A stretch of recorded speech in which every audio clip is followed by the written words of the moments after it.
Tere head kuulajad, saade on Aeg maha, räägime teadlikel teemadel ja tänane teema on nii minu kui meie kõigi jaoks väga oluline, ehk et meie põhjaveed, allikaveed ja saatekülaline on allikate emand Kristel Vilbaste. Tere! Tere! Väga kihvt oli siia tulla, et see on selline põnev koht, et kui ma siit aknast välja vaatan praegu, siis ma näen seda paika, kus olevat olnud üks, ütleme, viimane avatud Tartu linna allikas, et see on ju põnev, et kuidas meil linnades allikad on nagu kinni pandud, betoneeritud, aga siin Ropkas olevat olnud mingisugused, lastekeeles mingid vanad linnuse varemed, ei tea, et siin oleks selliseid asju olnud, aga et siit olevat vulisenud siis Emajõe poole üks siuke põnev allikas ja kus tal oli inimesed ka joomas käinud, aga praegu ma olen siin paar korda otsinud seda kohta, ma näen mingit kraavipaika, aga kus see allikas olla võis, et seda ei mäleta. Aga siinpool jah, Emajõge on väga kihvti allikaid olnud, me neist ei tea enam midagi. Okei.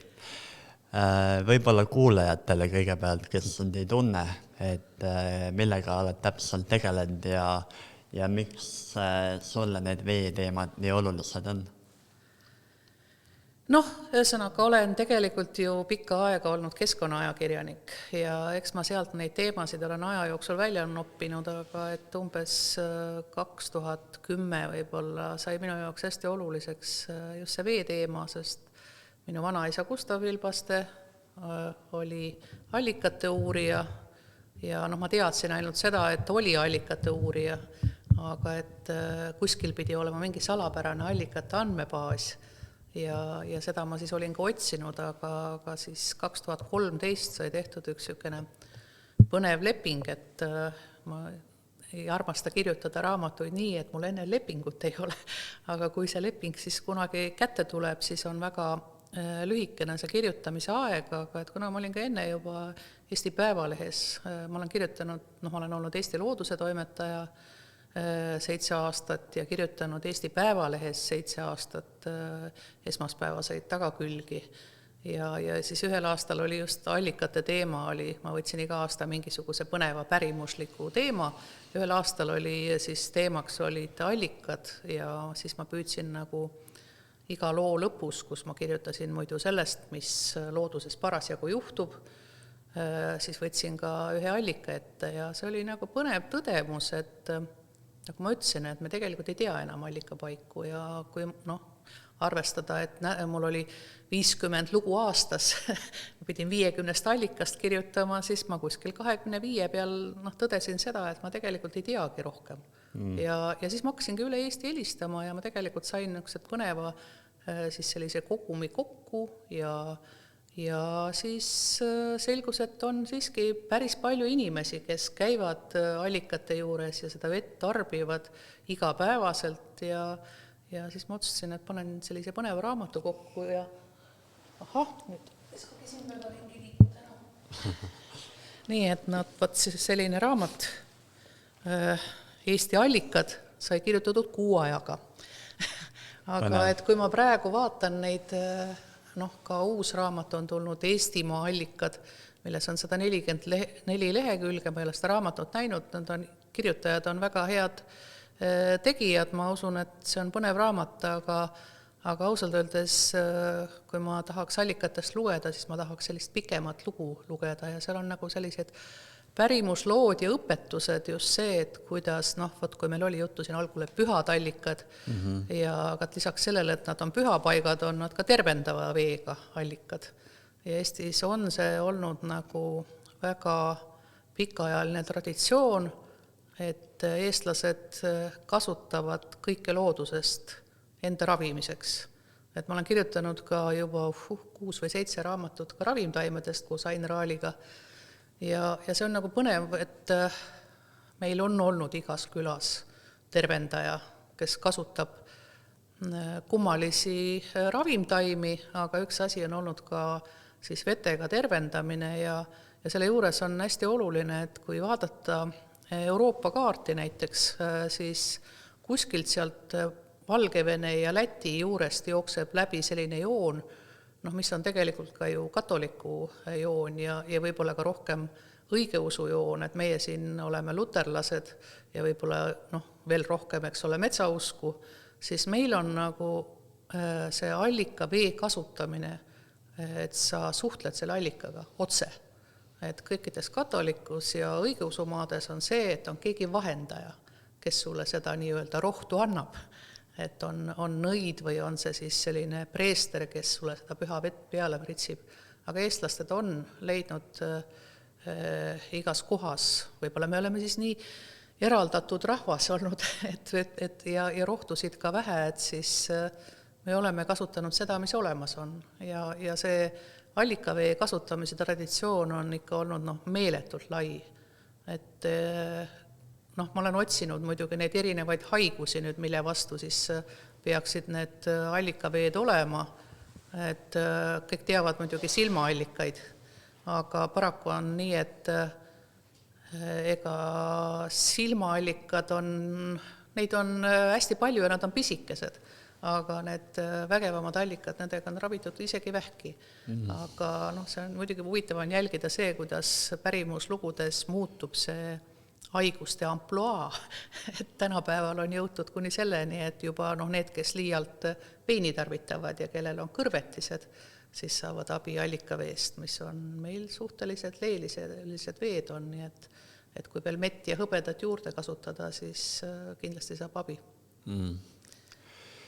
Hiljuti käisin Riina Raudsiku juures tervisekontrollis ja leiti, et muidu on kõik väga hea, aga et pestitsiidid on minu kehas.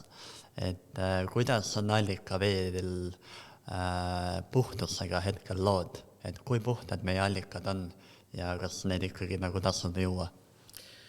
See teema kerkib nagu aeg-ajalt ülesse ja ütlen ausalt, et tegelikult isegi väga ei taha sellest rääkida, sellepärast, et meil on tihtipeale nii, et meil kaldutakse ühest äärmusest teise. Aga ma arvan seda, et Eesti allikaveed on suhteliselt puhtad.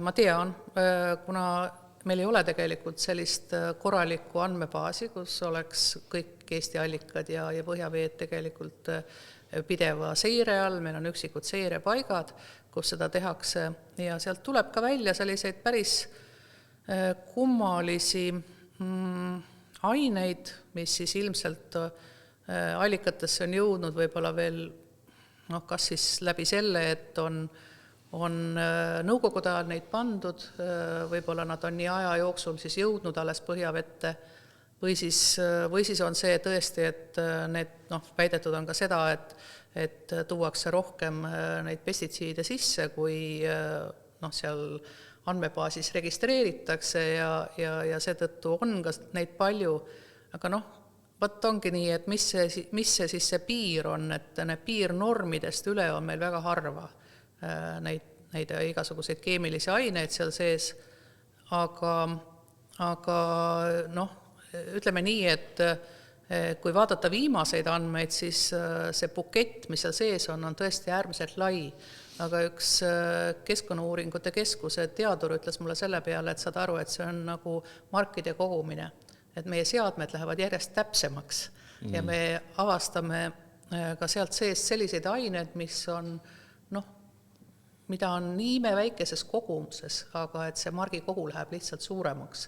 Ja seetõttu tõepoolest seal on väga palju sees, kuid üldiselt Eestis ega ju meil neid selliseid kahjulikke aineid sealt eriti palju ei juurita isegi, kui sa veeproovi teed. Minu kätte satuvad ka sellised veeproovid, mida inimesed teevad iseseisvalt, mul ei ole luba neid avaldada, aga mul on endal enam-vähem ülevaade olemas.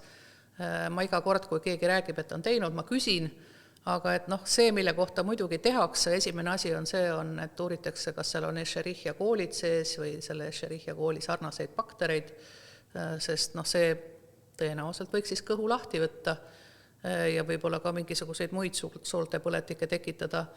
Aga et ega see ei ole ju tegelikult ju mingi saladus, et ka meie pinnases on selliseid aineid, mis võivad olla hoopis kahjulikumad kui need samad pestitsiidid. üks vana artikkel, mida ma lugenud olen, on selle kohta, et Eesti need Balti sakslased uurisid siin, kuidas saaks siis radooni kaevandada, et kus oleks paremad kohad. Näiteks Kunda lähedal nad just allikatest otsisid neid paiku ja ka Otepää lähedalt, näiteks meie kõige pühamalt allikalt Pühik Lättelt otsiti seda ja sealt ei leitud. Aga et kahjuks nende uuringud on viidud kaasa Saksamaale, nii et me tegelikult ei tea seda. Aga et on ka nõukogudeaegseid uuringuid, aga paraku on ka nendega nii, et need on kadunud, sellepärast et väga palju ühesõnaga nende teaduse andmebaaside üleviimisel väga palju kadus, hävis, väga sellised juhtivad hüdroloogid tegelikult on juba teises ilmas, aga mingisugused jäljed on sellest, et näiteks meie Norra mõis, mis siis Järvamaal Endla looduskaitsealal asub, seal on üks värvallikas, milles olevat olnud nii palju niklit, et isegi puude lehtedesse jõudis see välja ja sinna isegi plaaniti teha niklikaevandus, aga kuna siis leiti Koola poolsaarelt nii suur nikli maardla, et hakati seal kaevandama, siis Eesti pääses sellega tänu sellele. Aga et neid igasuguseid aineid kindlasti on hästi palju, sest kas või näiteks selle sama, kus praegu fosforiiti tahetakse kaevandama hakata, seal lähedal on üks maakeallikas, mille siis selle välja settinud, seal on küll põhiliselt rauaühendid, aga ilmselgelt ka midagi muud, et seal sellesse maage on siis selline must ollus, millega värviti siis lõnga ja see muidugi kurdavad siis need, kes Eesti Rahva Muuseumis neid riidekogusid haldavad, ütlevad, et need siis tikandid, millega siis selle maakega on värvitud lõnga, need on siis hävinud, et lihtsalt see maage lagundab ära. Et ka rauda on ilmselt meil ikkagi päris palju sees vees. Aga mis see kõik teeb? Miks ma sellest teemast väga palju tihtipeale ei tahagi rääkida, on see, et mis meil siis see teine variant on, et juua kraanivett. Aga et siin kraaniveega, Tartu on selles suhtes ere näide, kus kraanivees on, aeg-ajalt leitakse seda sama Escherichia koolit, siis tehakse jälle tugev klooritamine seal sees, mis tähendab, et meie joogivees ka aeg-ajalt on kloori, kuna sellest väga palju ei räägita, aga et see legionella oli siin see legionäride tõbi. Floriidi on igal pool, on ju? Mida? Floriidi on igal pool. Ei ole enam, sest nüüd nad osoneeritakse meie põhjavesi. Aga probleem on selles, et kloori pannakse nendes kohtades, et kui siin, ma olen sellest pikemalt kirjutanud sellises raamatus, meie joogivesi, et mingil ajal siis viidi ju suurem osa meie joogiveest ju üle sellistele veepuhastusjaamad on meil ja meil on tohutud torustikud välja arendatud nii, et inimesed enam oma kaevust vett ei võta. Ja seetõttu siis need on nüüd umbes 20-30 aastat vanad torustikud, tasapisi hakkavad katki minema siit-sealt ja ilmselt seda siis kõike head ja paremat baktereid sinna ilmub sisse.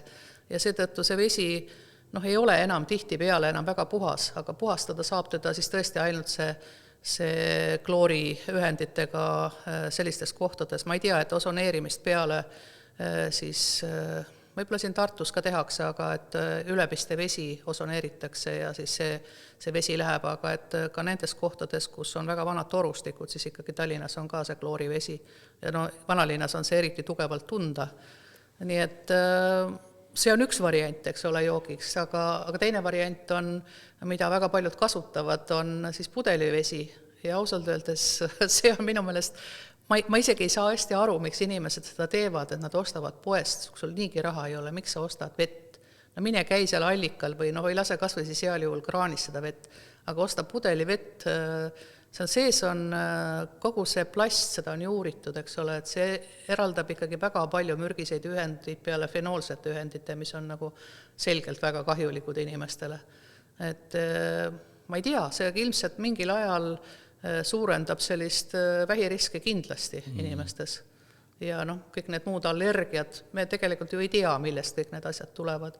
Et ses suhtes ma väga nagu propageerin seda, et ükskõik, mis allikas see on, kui sul on nina peas, suudad lõhna veel tunda, kui sa näed, et see vesi on puhas ja su maitsemeel ütleb seda, et see vesi on puhas, siis raudselt võta sellest allikast, mis on puhas sinu mõttes seda vett. Ja muidugi kõige puhtam vesi oleks puurkaevuvesi, aga puurkaevude häda on see, mida ma nagu väga ise kardan ja mul just oli juttu ühe sõbraga, kes elab Sooservas ja me arutasime just, et kus ta siis nagu sel hetkel, kui vool ära läheb, vett saab, sest puurkaevust sa ju vett kätte ei saa, kui elektrit ei ole ja siis ta mõtles seal igasuguseid generaatoreid ja asju välja, aga generaator käib ka ainult nii kaua, kui sul diislit on.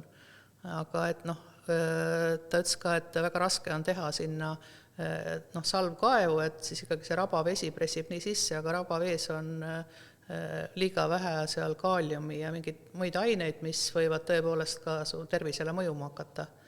Et eks ongi keeruline, aga ta ütles, et õnneks on seal lähedal ka päris toredad allikad, nii et ta saab ikkagi 4 kilomeetri kauguselt selle vee ära tuua. Et seda ma kindlasti soovitan ja ma ütlen, et üle Eesti on tegelikult 15 000 allikat öeldakse. Probleemiks on see, et nad on enamik on kas kinni kasvanud või need ei ole puhastatud aastaid ja ka isegi ju suurte allikate puhul on see, et nad on, kui nad on võetud näiteks ka kaitse alla, siis need keegi enam ei puhasta, mis on tegelikult täiesti absurd ja kui muude pühapaikadega Eestis kehtib see, et sa ei tohi sealt midagi ära võtta või midagi ära viia, aga allikaid on alati puhastatud, see on nagu kindel asi ja seda ma kõigile panen südamele, et kui te lähete allika juurde, siis kui seal on tõepoolest sisse kukkunud orgaanikat, kas mõni oks või nagu praegu lehed sügisel, eks ole, et siis tasub need välja tõsta, et see on puhas joogivesi on see kuld, mida meil muidu ei ole, aga see on kindlasti või hõbe, olgu ta siis ükskõik mis, aga see on meie kõige suurem väärtus Eesti riigis. Mm-hmm. Jah, mitu teemat kõigepealt. Nojah, kui inimene elabki linnas ja tal ei olegi allikaid lähedal, et võib-olla ta joobki seda pudelivett, see värska neid tünne võib-olla, mis ei ole ilmselgelt eriti hea, et inimene seedib äkki 6 aja jooksul pangakaardi suuruses plastikut ära läbi enda keha, et seda on nagu uuritud, et see on nagu ulme. Aga pöördosmoositud veed, kuidas nendega, et kui inimesel on kodus oma pöördosmoos, et kas seda vett, kuidas sellega? Mina olen nagu pooldan kõike seda, mis on väga looduslik. Mm-hmm. Ja ma ei leia, et ka juba see, eks ole, et kui sa vee sunnid torudes voolama, siis tal tekib seal igasuguseid selliseid põrkeid ja loomulikult ka, eks ole, kui sa raudtorus voolas või plasttorus voolab, et siis ta võtab ka midagi kaasa. Et ma selles suhtes ma ei arva, et seda vett peaks kuidagi proovima muuta. Mingil põhjusel ju on see vesi sellisel kujul, nagu ta on. Et ma olen ka, ma olen igasuguseid põnevaid agregaate näinud, eriti palju nende käes, kellel on vähk. Ja nad proovivad siis, ma saan tegelikult neist inimestest aru, et kui sul ei olegi teist varianti, siis sa pead proovima igasuguseid variante. Et kasuta ära kõik, mis vähegi võimalik on, nii kaua, kui sul raha jätkub muidugi, sest need asjad on ju ka suhteliselt kallid. Aga et üks kõige lihtsam soovitus, kui sul tõesti enam raha ei ole kõigeks selle proovimiseks, siis minegi allikale ja võta seda puhast allikavett ja ma ütlen ikka see, et see minek allikale annab sulle juba selle rahu ja see sama vesi ka, et see on puhas, et ma olen nagu selline natukene skeptilise meelega alati kõige suhtes, ja ega ma sellesse allikavette ka nii väga vesisse ei uskunud.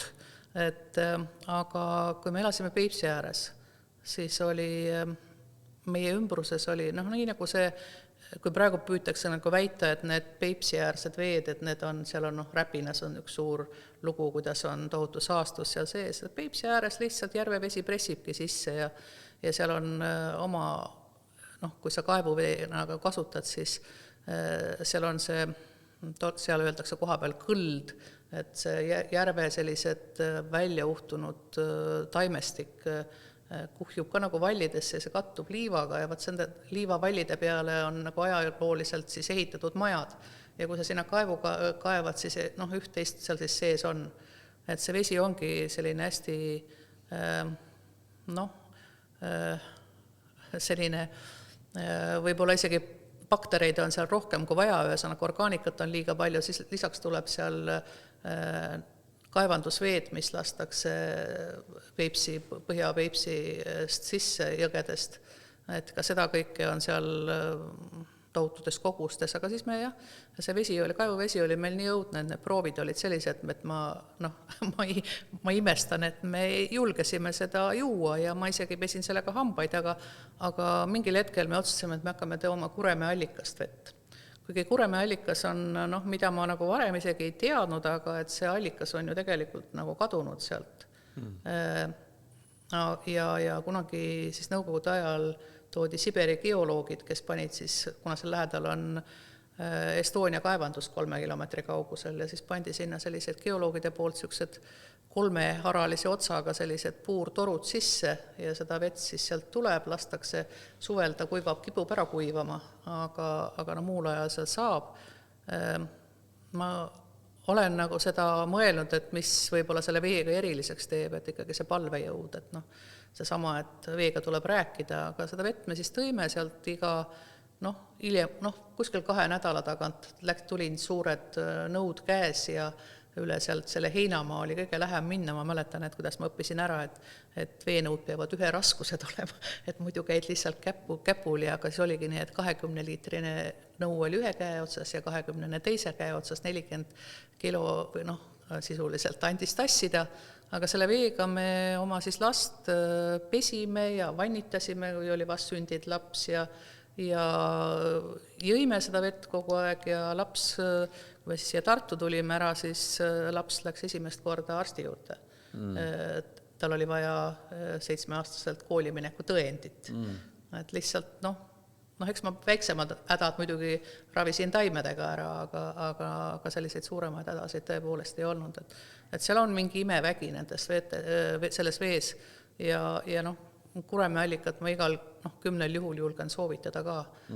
Et ja kogu see suplus on seal niivõrd eriline, et ma vahel tunnen, et ma ei julge sinna sisse minna, et võtan juba riidest lahti ja eriti suvel on see nagu raske sinna, et see allikavesi on ju meil ta on, ma olen neid erinevaid allikaid siis mõõtnud seda temperatuuri, et Eesti allikate keskmine temperatuur jääb, kuigi püütakse rääkida mingi 4-8, aga keskmine on ikkagi kuskil 5,6-7 on umbes, et aga arvestades, et kui sul on väljas 30 kraadi, siis minna sinna kuskil 6-kraadisesse vette, see on päris jube, aga see on miski, mida võib-olla peab. Ma just imestan, et miks ei ole tehtud selliseid spaasid, kus tõesti selline allikavesi siis tuuaksegi või siis tehaksegi otse. Meil ei ole kahjuks väga suuri allikaid Eestis.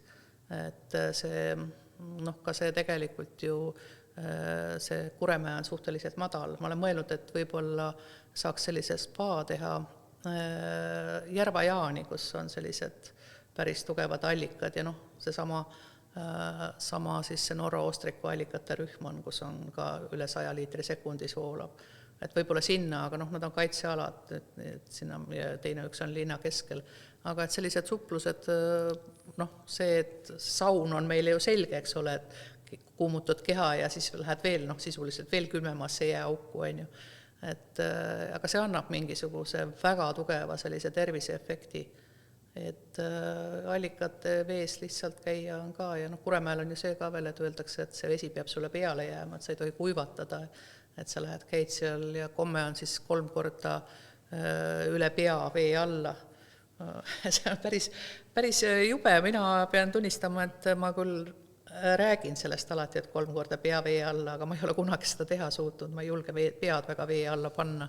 Aga inimesed, kes seda teevad, et nad räägivad pärast, et jooksevad ringi, eriti kui talvel käid, et siis kuidas sa oled nagu selline tohutu energiapuhang ja kuidas siis juuksed on niisuguseks pulka jäätunud ja jooksevad seal ringi pärast, aga et energialaeng on selline, et seal on midagi, mida me ei oska seletada. Võib-olla füüsiliselt tegelikult ju, eks ole, peaks see nagu termoregulatsiooniga kuidagi aitama.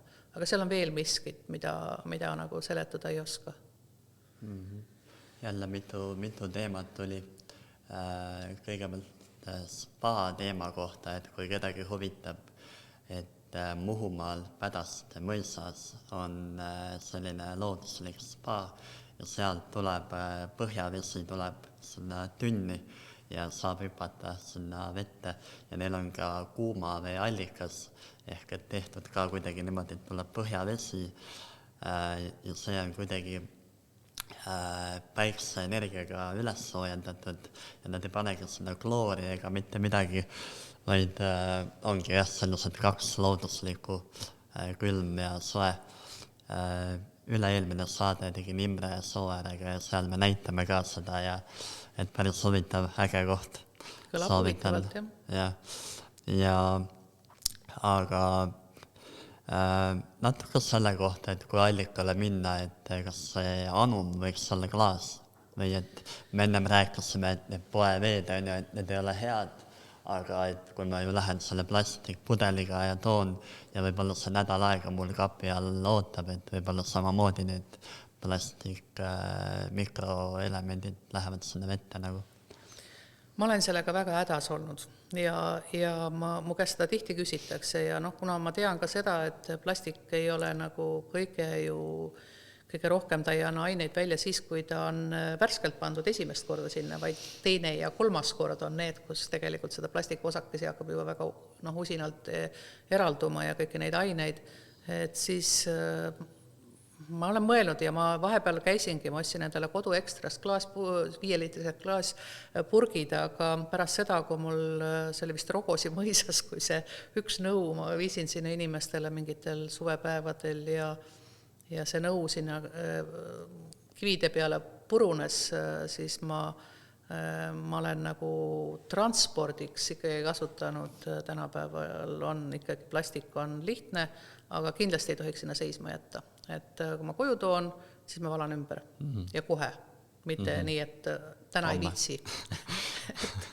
Aga jah, seda ma kindlasti soovitan, et klaaspudeleid kasutada, et need klaaspudelid, ühesõnaga ma ei oska öelda näiteks, mida mulle sõbrad kinkisid kunagi sellise klaaspudeli, mille kohta öeldi, et oli kirjutatud sinna peale, et see pudel teeb tavalisest veest allikavee.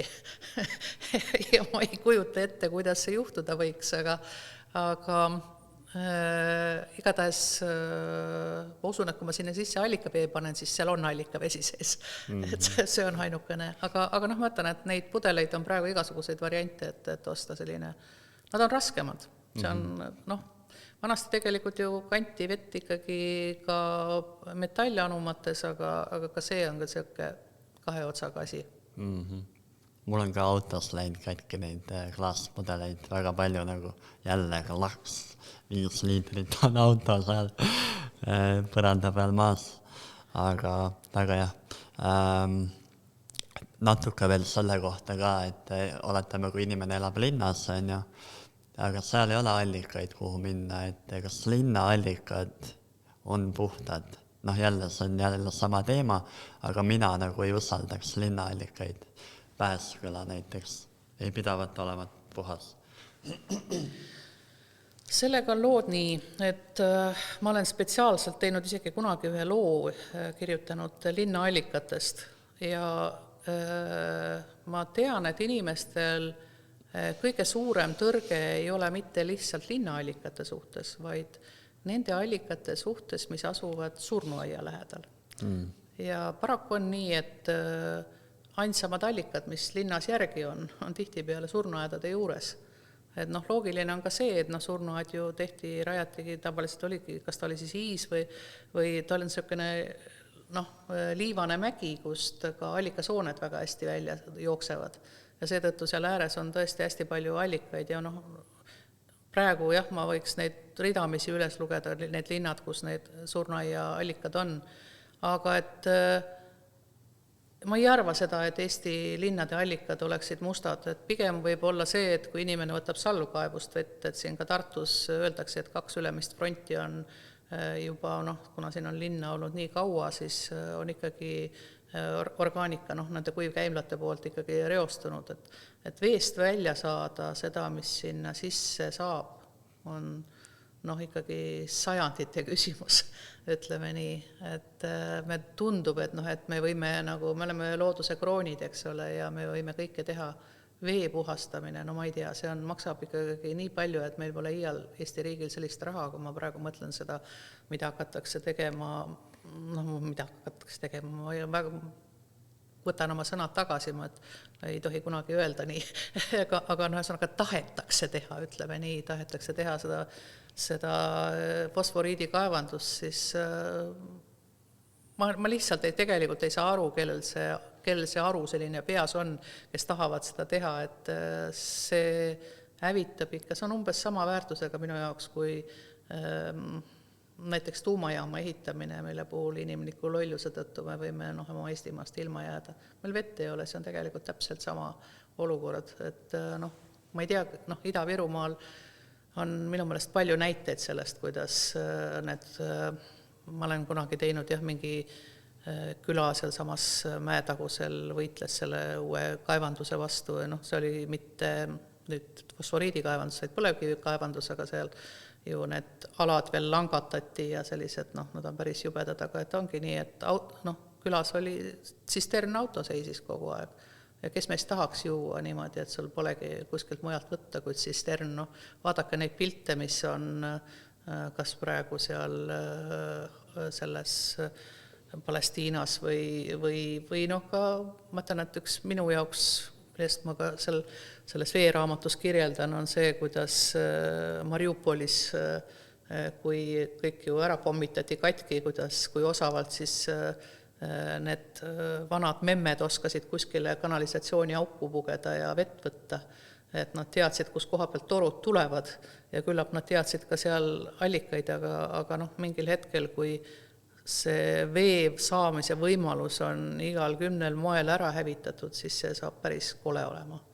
Et ma olen nagu mõelnud, et me räägime umbes sellest, et oske endale valmis neid sisuliselt MMS-i tablette on need veepuhastustabletid, sest olevat ka mingi teine puhastusviis, aga enamus neid ikkagi põhineb nende ellujäämist ja sõjaväe tabletidel põhineb klooril, millega puhastatakse, et sellest ju tegelikult alguse sai.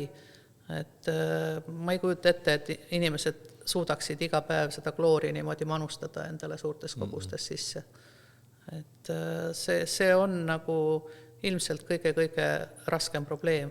Eestis ma väga loodan, et seda kunagi ei tule, aga kuna meie jõed ja põhjaveed kõige rohkem suurem kogunemine ongi see Pandivere ala, siis kui sa ikkagi lööd sinna haava sisse, siis ma ei tea, siis kogu ei tule voola siia ja voolab ka siit ära kõik, nii et sinna, et kui selle augu teed.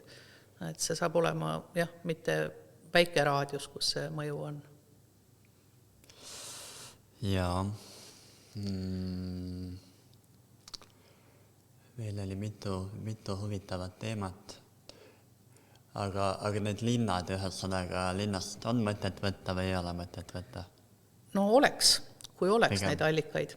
Aga neid allikaid ei ole lihtsalt. See on, et kui käia ka mujal Euroopas, siis ausalt öeldes väga osavalt on kõik kinni betoneeritud. Et mujal maailmas ongi hästi kombeks teha sellise allika peale. Nii nagu on tehtud ju tegelikult Kuremäelgi, et tehakse peale selline allikamaja, kus on siis reguleeritud see kõik, aga et meil ei on väga vähe neid silte praegu, et joomine omal vastutusel, aga et mujal on tegelikult see hästi valus probleem. et ega inimesed ju kardavad, ja minu meelest on hästi niisugune tänamatu on see, et inimestel kogu aeg sisendatakse seda, et sa ei või juua sealt linnast. Et ma ütlen ikkagi seda, et inimesel on nina peas, eks ole, loomulikult sa ei saa kõiki keemilisi elemente seal selle visuaalse vaatusega, aga minu jaoks on nagu, siin Tartus on ju tegelikult ainuke koht, kus tegelikult tänapäeval vett võtta saab, ei ole küll päris allikas, aga teda peetakse allikaks, on Lepa tänaval seal selle Kivilinna tehnohoolduse kõrval, kust vesi kogu aeg jookseb ja see on mingi endine Moonaka-maja koht ja kui sõja ajal siis sakslased olid sinna selle puurkaevu pannud jooksma, aga ta on nagu arteesia kaev või niisugune toru, allikaid oli palju praeguse, mis nüüd praeguse endise siis selle Raadi sõjaväelennuvälja all, aga sealt on muidugi väga kahtlane juua ja ma vaatasin, et kuna ma ise ka seal kandis elan, siis ma ütleks, et ma ei taha päris sealt endale sinna kaevu teha, et ma olen kuulnud neid, kuidas need samad tuumalennukid tulid ja ma ei tea, mis seal muud veel võis maha minna, aga üks asi oli kindel, et seal, kui lennukid siis maandusid, siis oli vaja see ülejäänud kütus niimoodi välja lasta ja see oli siis sahinal jooksunud sinna aiandisse.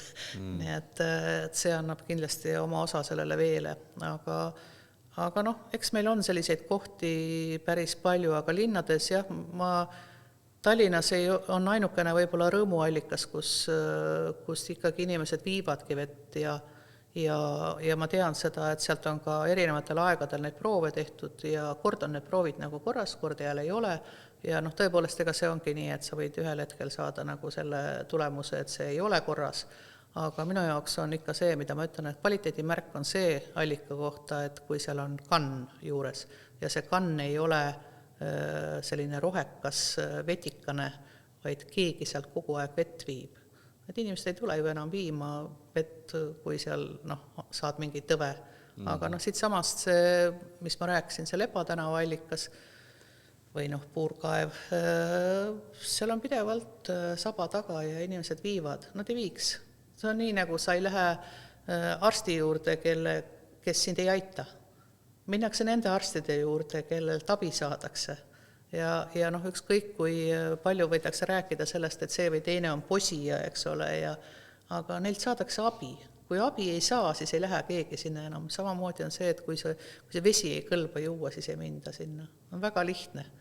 Et, ja eriti kui on sellised pikaajalised lood, et siis mina usaldaks küll seda, et kui inimene ütleb sulle, et see on hea vesi, siis see on hea vesi. Sest see solk, mis me poest toome endale, see on palju hullem alati. Aga et Tartus ei ole ja Tallinnas ka ei ole, eks ole, aga Pärnus on ka muidugi hästi kurb see pilt. Ja ka sellistes Türil on näiteks muidugi Paisjärv tehtud allika peale. Aga seal lähedus on Paides on suhteliselt linna lähedal on väga hea allikas, väga hea veega allikas. Et kui otsida, siis ikka leiab. Haapsalus oli väga hea allikas ja sellest on ka kirjeldatud, aga sealt ilmselt midagi on tehtud, nii et see on ära kadunud. Ja seal lähedal on siis see Taeblaa tohtriallikas, et sellega on ka nagu, et seal on ka... meil on paraku olnud väga tublid need igasugused kaevajad ja ka allikate häda on ju selles, et meil on olnud see tugev melioratsioon või maaparandus, mis on siis tõmmanud nad kuskile kraaviserva, aga ega allikad päris kinni ei pane. Seda näevad, alati mulle teeb nalja, vanasti oli see, et kui Savisaar veel elas, siis süüdistati alati Savisaart, et linnatänavad on katki. Aga nüüd ei ole enam Savisaart, aga ikka on katki ja põhjus on ju selles, eks ole, et nende kohtade peal, nii ka teedel, need kohad on selgelt näha, kus allikas on all. Need on sulad talvel. Ja kui see siis maapind kergitab ja jälle vajub, eks ole, siis lõpuks ongi see asfalt katki. Aga need on jah, et kui vanasti käisid teed, käisid allikalt allikale, kui hobusega sõideti, sest hobust oli vaja joota. Et siis nüüd on, paraku aetakse neid teid järjest otsemaks ja siis tehakse üle allikate neid teesid ja mõtlen, et ma ikka päris mitme koha peal näen, kus on nagu vana allikas on et noh, muidugi eriti õudsaid lugusid on ka, üks pulgaallikas on, ta jääb sinna Karksi nuia lähedale Ärikülla, kus olevat selline allikas olnud, mis siis olevat ennustanud, kas sõda tuleb või ei tule, aga mingil ajal oli siis tahetud ikka tee otseks ajada ja siis oli veel sõnniku koorem sinna siis vihutud. Ma ei kujuta ette, mis seal siis nagu ümbruskonna kaevudes võis juhtuda, see võis päris õudne olla, sest see noh, kui nüüd rääkida jah, see, et kui kaugelt sinna siis see saastus jõuab sinna allikasse, et see võib olla päris suur. Et kui me käisime eelmisel kevadel, käisime Saaremaal lihtsalt spaas. Mul oli vist mingi esinemine seal, aga ja siis ma ikkagi otsin sõpradega neid allikaid ka seal ja siis mind viidi 2 erineva väga, väga suure ja väga ilusa allika juurde. Ja üsna lähedal asuvad allikad. Üks oli selgelt sellist rohelist vetikat täis kasvanud, mis näitab fosforit. Mul oli üks vetikauurija ka kaasas, kes ütles, näitas, teine oli imeilus, aga ja kummaline on see, et see, mis siis nagu täis oli seda vetikat, selle kõrval oli suur mets, aga et umbes, nii nagu mesilane lendab 2 kilomeetri kaugusele, nii tegelikult see saastus tuleb umbes 2 kilomeetri kauguselt, kui sa ikkagi pinna peale paned mingit väetist, et see jõuab kohale. Et kõik see, mis tuleb sealt veel sügavamalt, see on muidugi teine lugu. Aga jah, sükene võib olla nii, jah, et sa loodad, et sa teed ise kõik selleks, et su allikas oleks puhas, aga kui keegi kõrval seal ikka kaugemal, nii nagu mesilastele mürki pannakse, nii ka siis sõnaga allikaga samamoodi võib see vesi olla saastunud sul nende sama pestitsiididega, millest me juttu alustasime.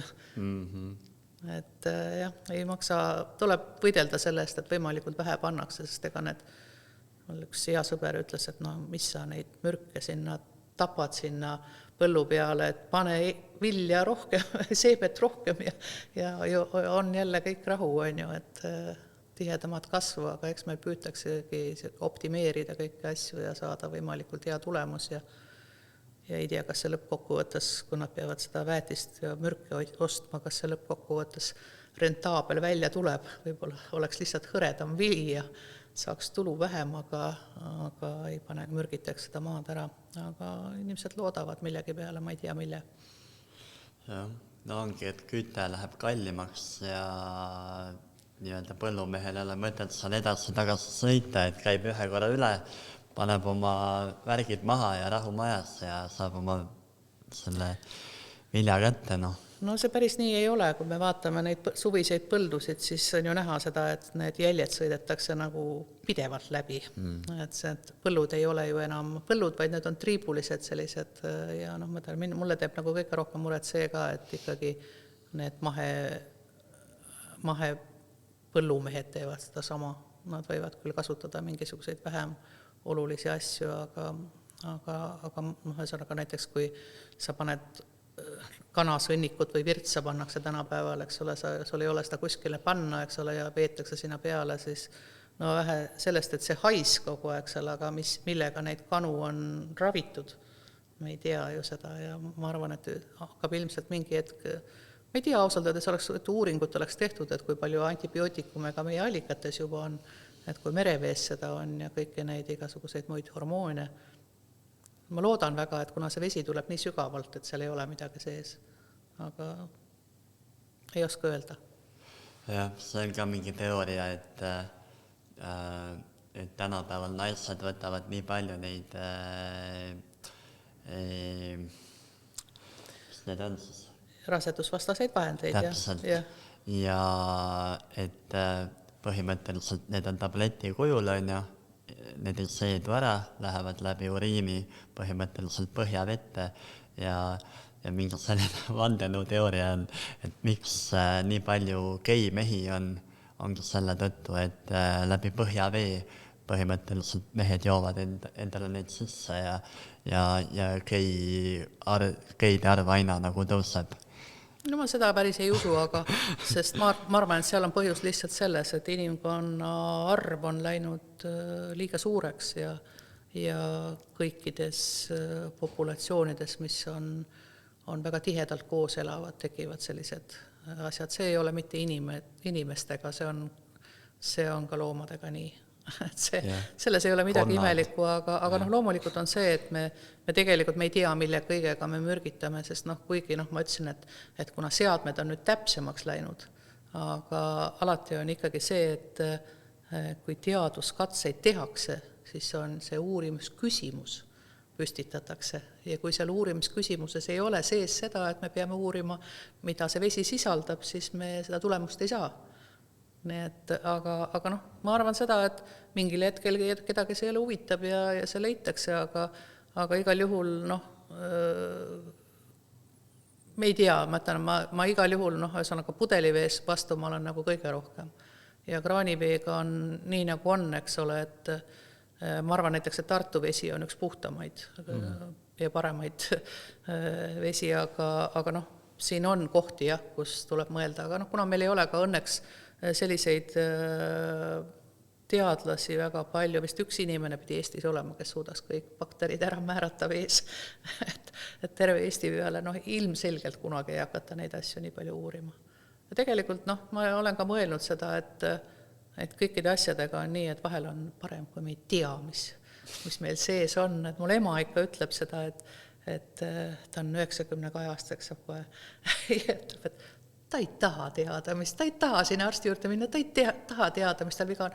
No loomulikult valutab ja loomulikult on paha, aga ta on üle elanud noores põlves tuberkuloosi, ta on marutõbise koera käest hammustada saanud sõja ajal ja ta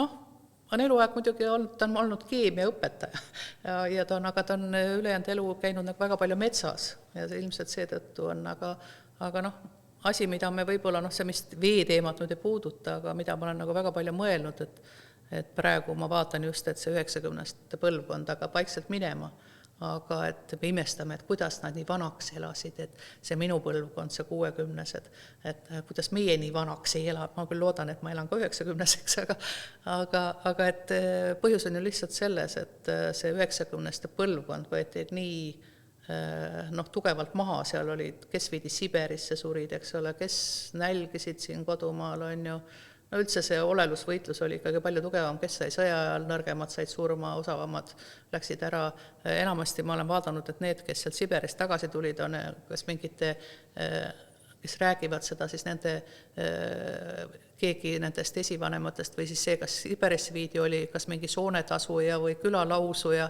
need ühesõnaga olid oskused suuremad, aga need olid see elujõulisem põlvkond, aga noh, see meie põlvkond juba on palju viletsam ja noh, kõik seda 30 aastat pruukinud seda, mis meil siis toiduainete tööstus ja ravimitööstus siis nagu on suutnud sisse pritsida, et see on päris õudne kogus ilmselt aga noh, ma arvan, et vesi on selles suhtes üks väga hea asi, et sa peadki aegalt ennast puhtaks pesema, et ma ei arva seda, et mida ma tean, et räägitakse ka, et sa pead noh, mingi 2 liitrit vett päevas jooma, et inimene peab ise tundma, palju tal vaja on, aga et noh, eks need kõik hädad algavad sellest, et meil vett on vähe sees, aga kui sa ka liiga palju jood, et see optimaalsus või see tasakaalukus on kõige tähtsam, et sa tunned ära, et kui ma nüüd enam juua ei saa, mina olen ka Riina Rautsiku õpetuse järgi joonud seda soodavett aeg-ajalt, sest ma olen oma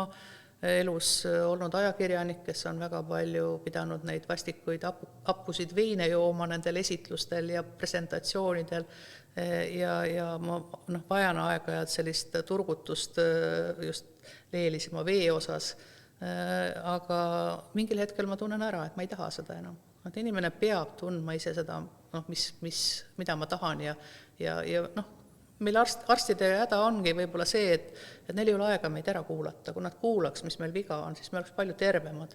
Aga noh, ja ma mõtlen just, et see muu maailm, see, mida alternatiivmeditsiiniks nimetatakse, see ongi palju rohkem nagu kuulamiskultuur. Nad kuulavad ära. Et aga need alternatiivarstid ei ole ju nagu kuulsad, kes ei viitsi inimest kuulata, et sa pead ikkagi aru saama, mis tal on. Ja noh, inimene ise ka, et kuula kõik ära, minu jutust ka ei paljud siin ei ole üldse mõtet enda sisse võtta ja tuleb teha ikka nii, nagu ise tahad, aga kuula ära, aga tee oma järeldused.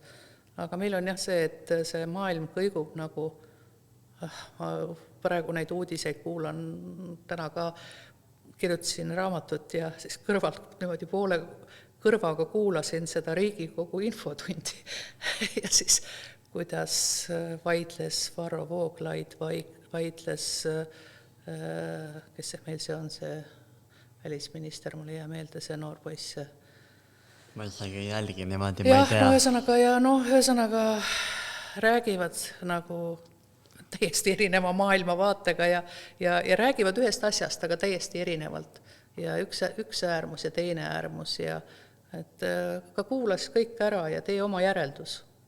Et ma arvan küll, et me ei mõista neid asju, mis mujal maailmas toimuvad praegu nii selgelt. Me vaatame kuidagi kas oma rahakoti järgi või oma mingi sellise, aga tegelikult ei tohi olla, mingil juhul ei tohi olla äärmuses. Et ma seetõttu ka olen, ma ütlen alati igal pool seda, et ma ei ole mitte sugugi arstide vastane või see, kui öeldakse, et see tavameditsiin, see on kurjast.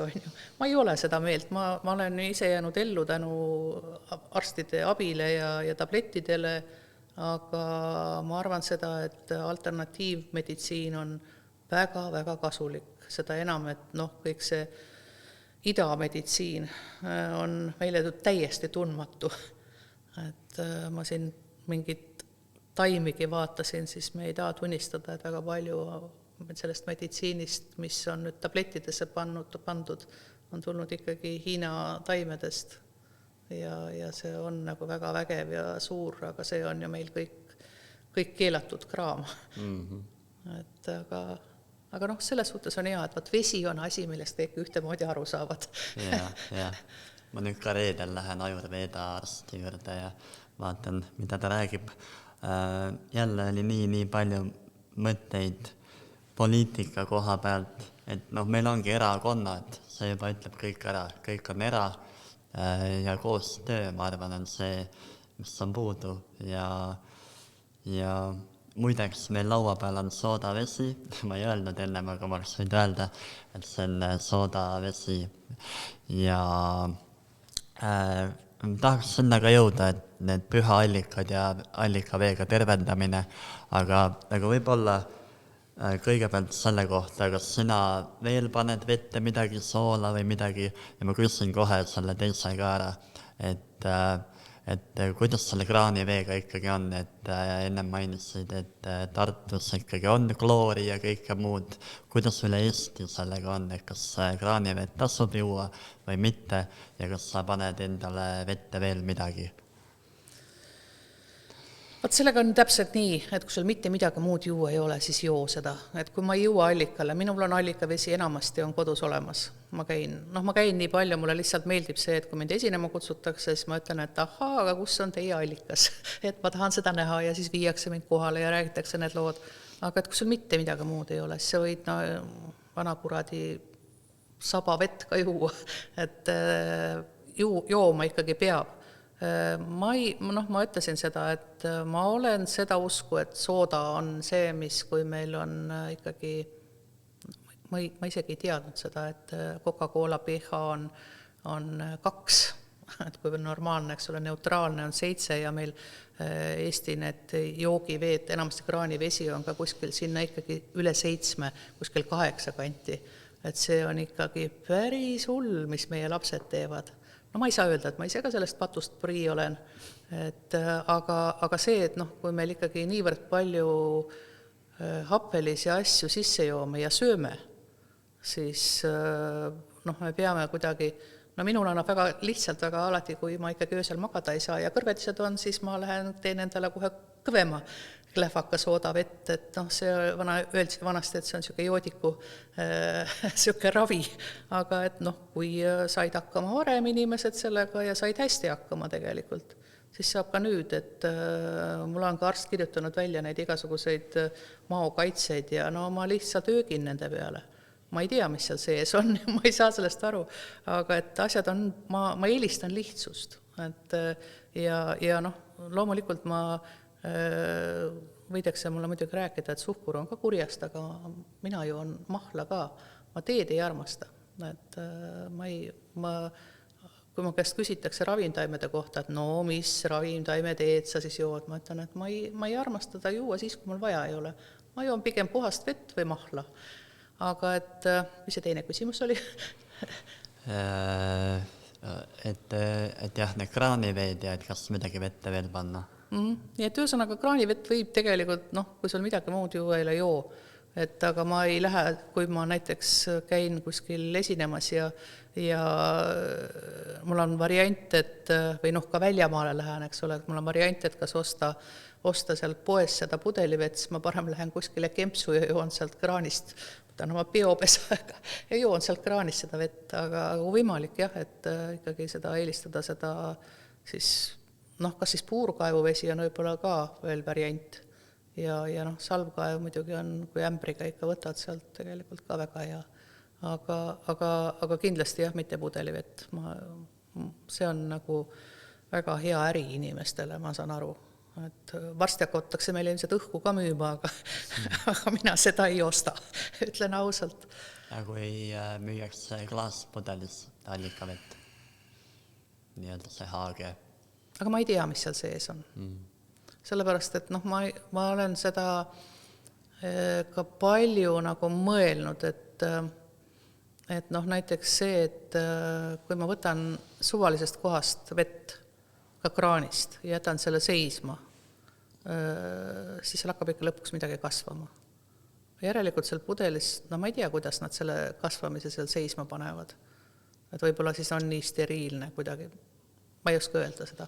Aga ma ei taha seda vett. Ma ei taha seda, mis on pudelisse pandud. Ma ei tea, kes selle vee on võtnud ja kus ta selle võtnud on. Et ma olen mingisuguseid värska vett ma vahel joon sellepärast, et seal on neid vajalikke mineraalaineid, aga see on ka ajutine. Et see on nagu väga, väga vähest. Aga ma mõtlen, et see allikatest ma võin nagu lõputult alati rääkida, sest lisaks sellele ju, eks ole, et seal on see vee kvaliteet, kui me räägime füüsilistest omadustest, eks ole, oleme siiamaani rääkinud, siis on seal ikkagi ka mingi muu asi, mille pärast sinna minnakse.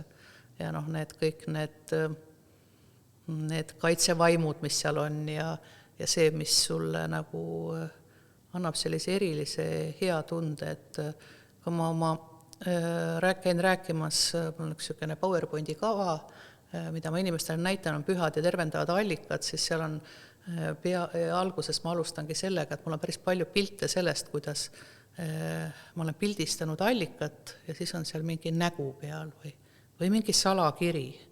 Et see on nagu asi, mida nagu palja silmaga ei näe, aga tegelikult kui foto teed, siis jääb sinna midagi peale. Ja ma tegelikult ise, kui ma käin allikate juures, mulle ei meeldi käia teiste inimestega, mul on palju kutsutud, et tule ja tee siis nagu see nagu ekskursioon või sinna, ma väga ei armasta, ma olen küll kõige rohkem vist 100 inimesega näiteks Meriooni juures käinud ja ma ei suuda nagu, midagi jääb siis nagu puudu, see on nagu turism, ütleme. Nii nagu enamus inimesi, kes näiteks teevad neid teise ilma rännakuid, eks ole, kas trummisaatel või mingil muul, kes ei küsi sealt midagi. See on turism. Samamoodi on see, et minnakse vaatama mingit allikat ja sul ei ole nagu mingit eesmärki, miks sa sinna lähed. Aga kui sa lähed selge eesmärgiga, sul on selge eesmärk, sa oled veel viitsina Anni, sinna käib, eks ole, allikale käib puhas, ühesõnaga selline hõbedane münt. Meil ei ole enam kahjuks neid olid selle, ühesõnaga selle, kui krooni ajal olid, siis need 20 sendised olid hõbedased, aga ma olen ühe korra näinud seda, kui me selle Helme allika lahti kaevasime ja leidsime sealt seest need 20 sendised, kui õhukeseks nad kulunud olid, et ma tegelikult mõtlesin, et kui palju niklit siis sinna sisse jooksis nüüd, aga õnneks allikast läheb nagu välja, aga et kui sa annad sellele allikale veel siis mingisuguse anni ja sa midagi küsid, eks ole, et siis see muutus tuleb ka selle näol. Et see on nagu see, mida tänapäeva maailm ei tunnista. Aga ma saan aru, et sinu podcastid on pigem selle maailma nagu seletajad, et mina usun sellesse teispoolsusesse ja ma usun seda, et see maailm, mis meie ümber on, ei ole selline pahatahtlik nagu kogu see meie poliitika ja see kõik ümber, kes püüab sulle ära panna millegiga. et küll maksude või no ükskõik mille, et keegi sulle jällegi midagi kurjalt kähvab või et see ümbritsev siin on nagu kuidagi inimesed on nagu konkurentsi peale üles ehitatud, et sa pead kogu aeg, no algab ju sellest, eks ole, et sul pannakse koolis hindeid, eks ole, ja sind viiakse nagu endast välja, et sa oled kõige halvem ja noh, see tänapäeva laste sellises vaimsestes probleemides see ju väga hästi kajastub, eks ole, et sul kogu aeg pead kellegist parem olema ja teistele halvasti ütlema, et näida paremana, eks ole, aga et tegelikult see teine pool on see, et nad on alati, nad on ootamas seal.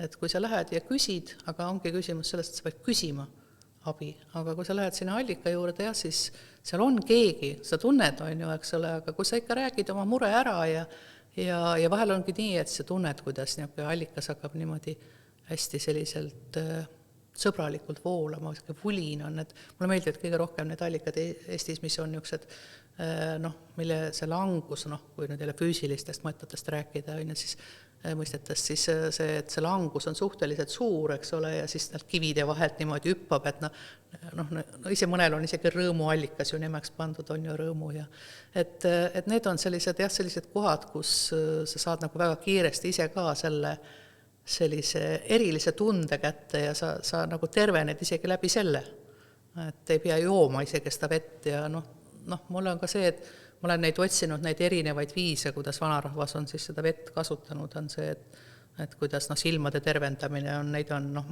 umbes sama palju meetodeid kui näiteks teelehega tervendamisel, eks ole, et kui sul marastus on kuskil, siis kuidas mõned panevad lihtsalt teelehe peale, eks ole, mõned siis närivad enne läbi ja mõned lakuvad ja ühesõnaga neid on ka hästi palju meetodeid, aga ka allikatel on see, et kuidas siis silmi siis nagu tupsutatakse, tuuakse see vesi koju, tupsutatakse selle veega kogu aeg, mõni siis peseb lihtsalt, mõni paneb siis peoga sinna silmade peale, mõni siis paneb päris silmnäo vette ja plaksutab seal silmi ja see on mul niisugune leivanumber, kui ma lastega pean vahel allikate juurde minema, küll neil meeldib seda nägu vette panna, et keegi ei ole neile kunagi öelnud, et tee nii, et tegelikult neid asju me peaks ka lastele õpetama väga palju ja see on hästi hea, sest eriti laste puhul peaks see praegu olema nagu hästi oluline, et sest kõik need, kes ekraani vahivad, teie ka, kes te praegu ekraani vaatate, et minge ja kaske oma silmad vette, allikavesi on nendest kõige puhtam, et kindlasti see niisutab teie silmad ära ja need samad seene, kae või mingi muu asi, ega sa seal kasvama siis ei hakka, kui sul ikka silmad niisked on. Aga kui sa oled üdini kuiv, siis seal midagi kasvab. Aga see kõik muud asjad ka see, et ega siis vanasti ma olen otsinud seda, et mis need haigused on olnud, et siis neid on hästi palju, on lugusid sellest, kuidas allikavesi aitab nagu kärnade ja sammaspoolte ja mingi nahahaiguste puhul. Aga ilmselgelt need olid ka, ega siis tollal ei olnud ka allergiat tundmata. Aga et kuidas sa nagu kõige lihtsamini nagu sellest allergilisest reaktsioonist lahti said, et kas sa jõid seda vett või pesid siis oma nahku, on ju selline organ, mis nagu kõige rohkem nagu seda välja näitab, aga samas ka vajab siis puhastamist, eks ole, ja kui sa selle kogu selle muus aasta sealt pealt pesed ära, siis sa saadki terveks, et küllap ta oli seda moodi see tollal allergiate vastu võitlemine. Et tollal küll allergia sõna ei olnud, enesehellus ja mis need olid, need sellised põnevad mõistad olid tollal välja mõeldud. Aga jah, see vähilugu on seal nagu et 2 allikat on, kus Eestis teatakse, et on olnud nagu väga tugeva toimega vesi, aga need on üks on Kuremäe, nii et Kuremäe vett tasub proovida. Ja teine? Teine on sellise koha peale, kuhu ma väga inimesi saata ei taha, sellepärast, et see on eramaadel ja vaat see sama joogivee allikat ja sinna ma panin ka need sisse sellised suuremad allikad, kust vett, joogivett viia, aga et ma väga ei propageeri neid kohti, kus on kellegi eramaa. Et tõenäoliselt seal on oma allikakäijate kogukond, et kes seal käivad ja kellel on see luba, aga meil on selline läbitrampimise mentaliteet tänapäeval, et kus hakatakse käima. Et loomulikult, kui keegi mu käest küsib, siis ma ütlen, kus see allikas on, aga ma mõtlen, et pigem ma ei arva seda, et peaks hakkama sinna palveränule käima. Et Kuremäe on palju lihtsam minna, see on nagu kõigile avatud. aga seal on jah Kaikalaine, see sõnad on, et just see kahandab ja teine on seal lähedal on, mis siis kasvama paneb, nii et selline põnev koht on. Aga kõike muud ka aitab. Ja jälle mitu mõtet tuli vahepeal, et mulle endale ka meeldib, kui see vesi nagu võliseb, et ma tunnen, et ma jõuan nagu koju. Mingi selline huvitav tunne on, et keha nagu rahuneb ja selline tunne, et kus ma nagu olnud olen. Kraanivee kohta mina ise, ma kindlasti kraanivett ise ei jooks, et jällegi kõik need jääkained, mis seal on ju, et ma arvan, et see ei ole väga hea mõte. Võib-olla meil ongi erinevad arvamused, aga Riina Raudsepp ka ju soovitab ka seda pöördosmoosi, on ju, et tundub, et ta ongi nagu sellisem kõige nagu tõhusaim viis vett puhastada nagu, et pigem mina ise isiklikult paneks ja panengi selle aparaadi sinna vahele.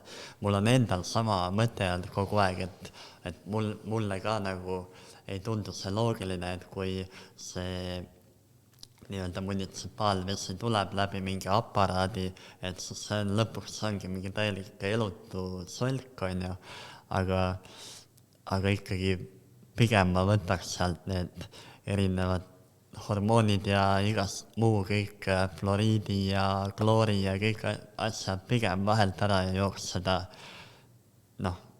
seda vett nagu, et ma ei tea, ühesõnaga ma ei soovitaks seda kraanivett juua.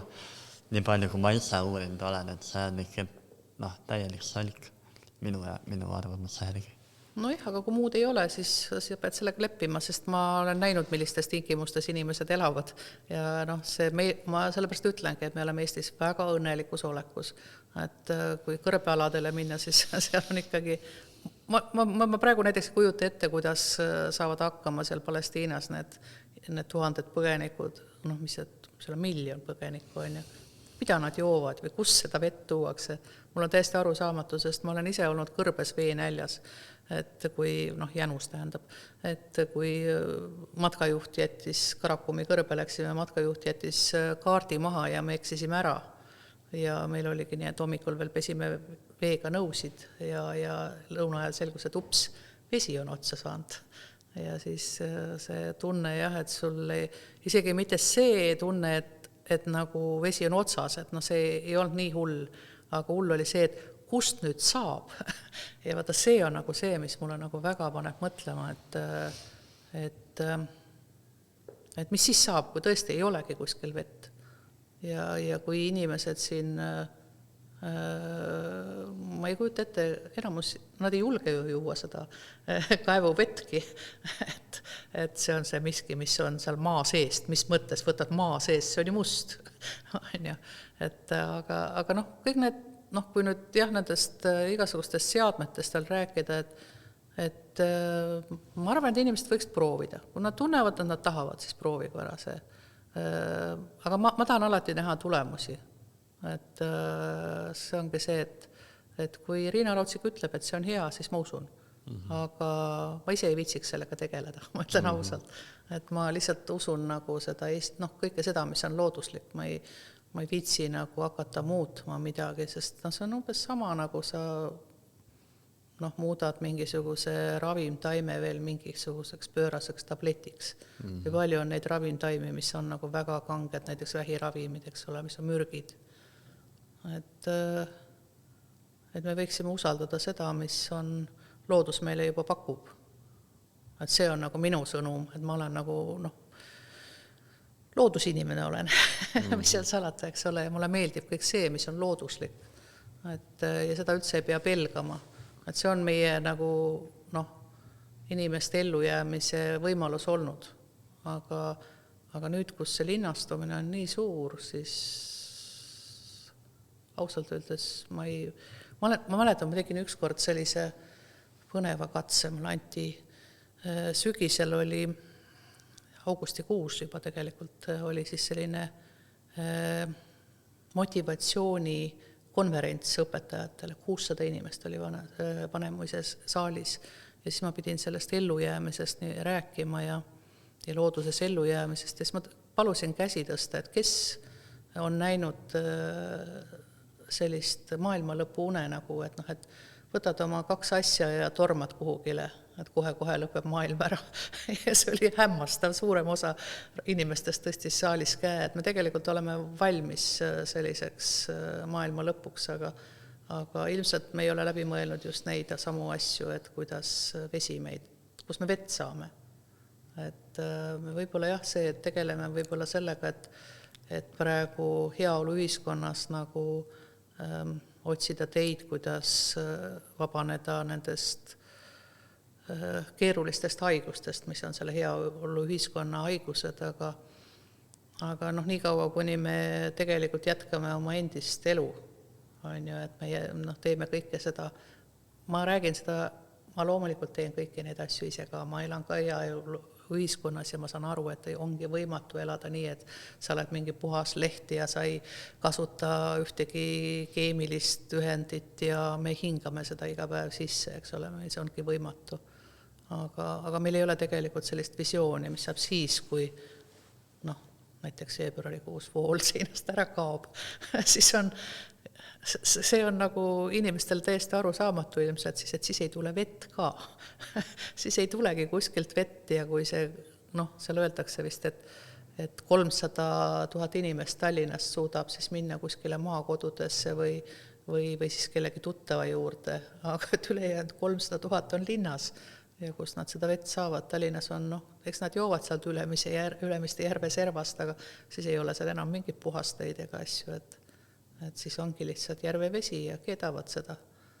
Et see saab huvitav aeg olema, aga ei tea, et mis see maailm toob. Aga jah, senikaua võime me siin igasuguseid asju katsetada ja tegelikult me likvideerime seda, mida me selle sama heaolu ühiskonnaga oleme loonud.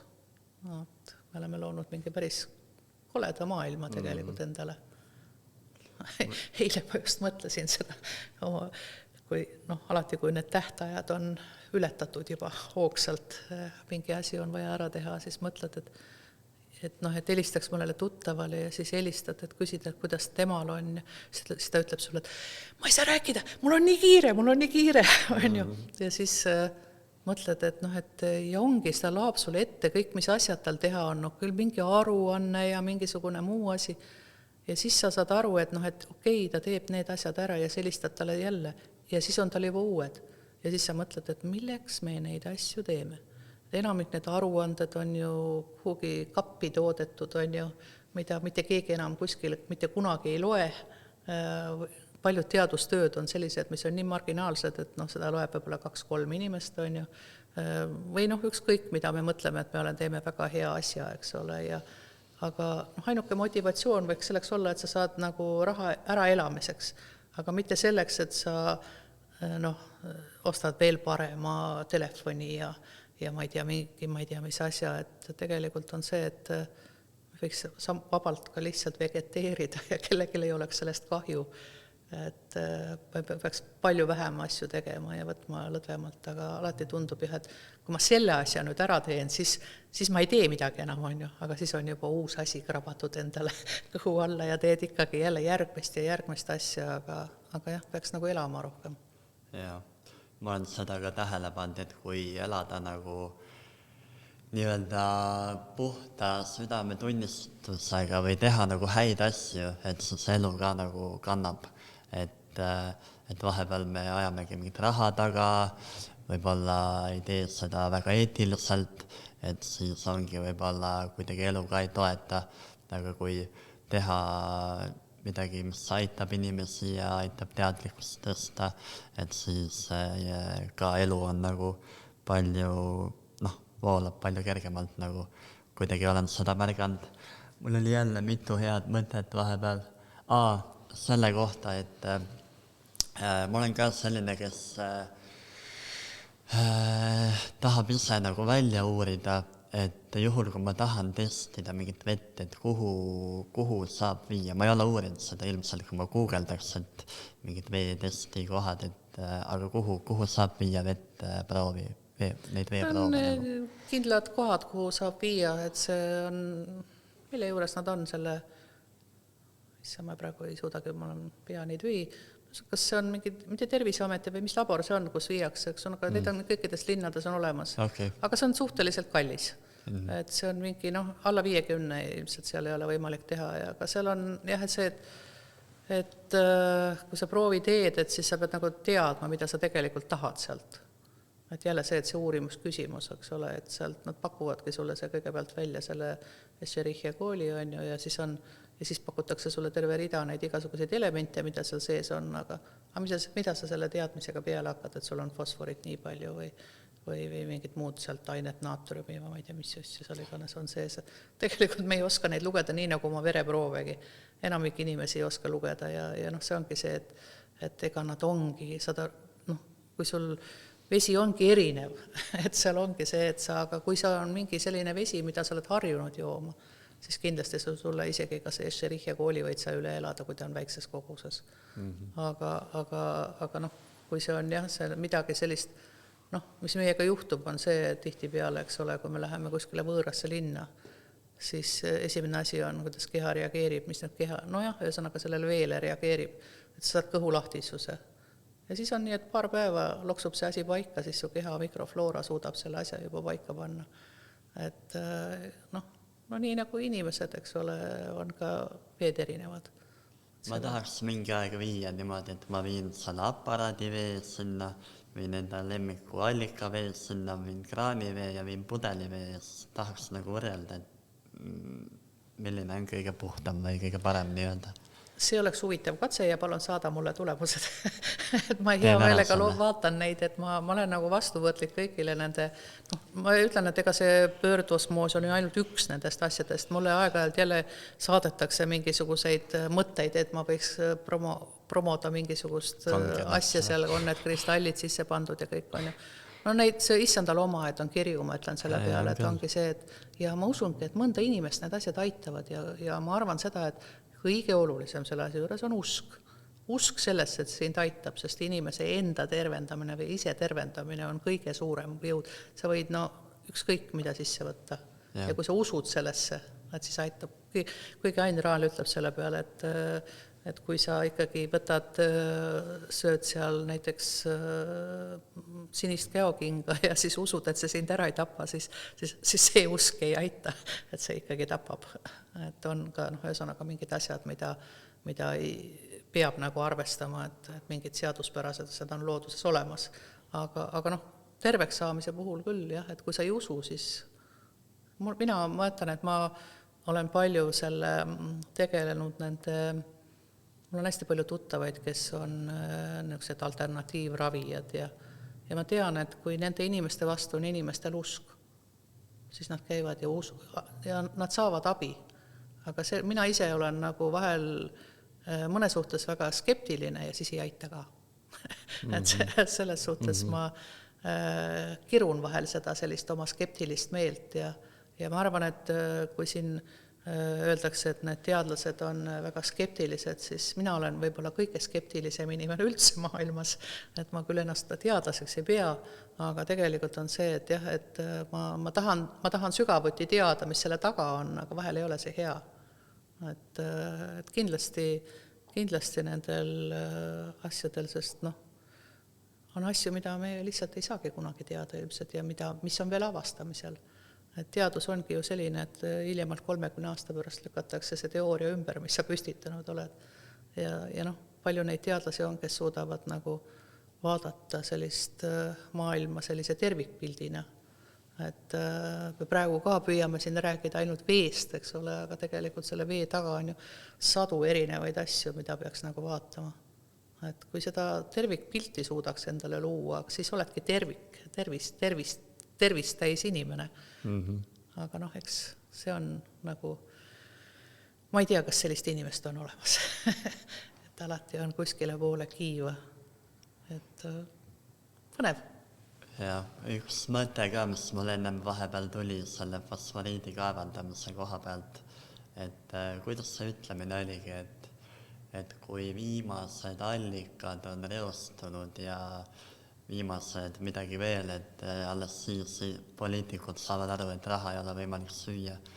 Et no on, kuidas see ütlemine on, aga nagu jääb ka selline mulje, et me saamegi nagu raha süüa põhimõtteliselt, aga nagu see on täielik nagu rumalus, kuhu suunas me liigume, eriti selle fosforiidi kaevandamise ja kõige muuga nagu, et vesi on ju püha ja me ju kõik peame vett jooma, et lõpuks ongi see, et tullaksegi mingi tünniga maja ette, tuuakse mingit kopsikuga sulle kuhugi, et jah. Ma arvan seda, et tänapäeva maailmas on ilmselt kõige hullem asi, mis ongi väärtuskriis on. Et me tegelikult ei saa aru, mis on väärtuslik. Ja mõtlen, et ega see ju, kui ise ka poodi lähed, vaatad mingi asi on. Issand, kuidas mul seda vaja on, või teed selle lahti selle lehe sealt internetist, üritatakse sulle midagi müüa, on ju.